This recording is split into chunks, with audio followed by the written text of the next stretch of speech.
6 মাস ধরে ভেঙে পড়ে আছে পঞ্চগড় সদরের মামা ভাগ্নে খালের উপর নির্মিত একটি সেতু। বন্ধ হয়ে আছে পণ্য পরিবহন ও যানবাহনের চলাচল। এতে চরম দুর্ভোগ পোহাচ্ছেন সেতুটির উপর নির্ভরশীল হাজারো মানুষ। দীর্ঘদিনেও সেতুটি সংস্কারের উদ্যোগ না নেওয়ায় ক্ষুব্ধ এলাকাবাসী। পঞ্চগড় প্রতিনিধি মোহাম্মদ হারুনুর রশিদের পাঠানো তথ্যচিত্রে আরও জানাচ্ছেন সুলাইমান কবির।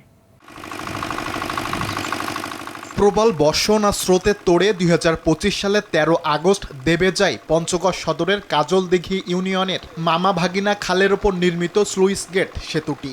বন্ধ হয়ে যায় দুপাড়ের হাজারো মানুষের স্বাভাবিক চলাচল। ৬ মাস পেরিয়ে গেলেও সেতুটি সংস্কার বা নতুন সেতু নির্মাণের কোনো উদ্যোগ নেয়নি জেলা এলজিইডি কর্তৃপক্ষ। ফলে দীর্ঘদিন যাবৎ বন্ধ হয়ে আছে পণ্য পরিবহন, ফায়ার সার্ভিস, অ্যাম্বুলেন্সের মতো জরুরি সেবা।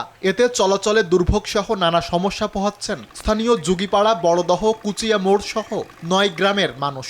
বর্ষাকালে এমন বৃষ্টি হয়েছে, বৃষ্টি হওয়ার দুই সাইড এবং ব্রিজটার দুই সাইডে 4টা দোকান সহ সব ভাঙে নদীর গর্ভে বিলীন হয়ে গেছে। হসপিটালে গেলে যে 2-4-5 কিলো 10 কিলো ঘুরে যাইতে হয় আমাদের। স্কুলের ছাত্ররা যায়, টেকনিক্যাল স্কুলের, তারপর তালমা স্কুলের ছাত্ররা যায়, কিন্তু এই ব্রিজটা যে কাজ না করার কারণে অনেক প্রবলেম হচ্ছে। কি ভোগান্তিতে পড়ছে এক আল্লাহ ছাড়া কেউ জানে না। মানুষ যদি জানতো তাহলে আরও আগে এখানে পদক্ষেপ নিত।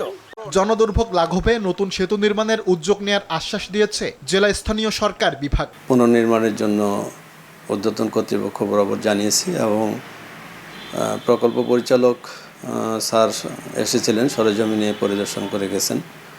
তো আমরা আশা করতেছি যে দ্রুত অনুমোদন হলে আমরা দরপত্র আহ্বান করে নির্মাণ কাজ শুরু করব।